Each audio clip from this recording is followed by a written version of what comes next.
పుష్ప సినిమాలో అల్లు అర్జున్ అమ్మాయిలాగా వేషం వేసుకొని జాతరలో తాండవ మాడతాడు కదా. ఓన్లీ సినిమాలోనే అలా అవుతుంది అనుకుంటున్నారా?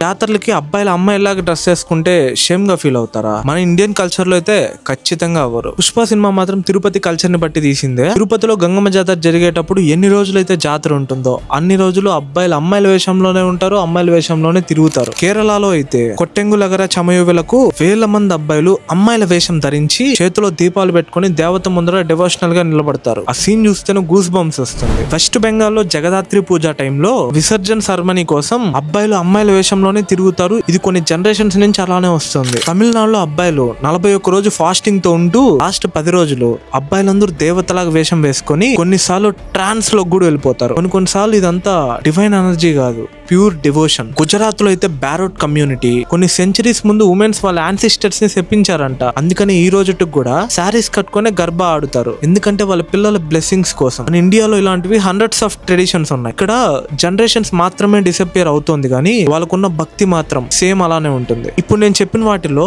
మీరు ఎలాంటి ట్రెడిషన్ చూసారో ఖచ్చితంగా కామెంట్ చేయండి. లేదంటే ఇప్పుడు మీరు ఉంటున్న హోమ్ టౌన్ లో దీనికంటే యూనిక్ గా డిఫరెంట్ గా చేసేటట్టుగా ఉంటే ఖచ్చితంగా కామెంట్ చేయండి. దాని గురించి ఇంకొక వీడియో చేసి అందరికీ తెలిసేలా చేద్దాం. ఇలాంటి informative videos or tradition videos మన ఛానల్లో రెగ్యులర్ గా వస్తూనే ఉంటాయి. అవి పెట్టుకొని మీ దాకా రావాలనుకుంటే ఎందుకు కనిపిస్తున్న సబ్స్క్రైబ్ బటన్ ఇప్పుడే నొక్కి పెట్టేసుకోండి.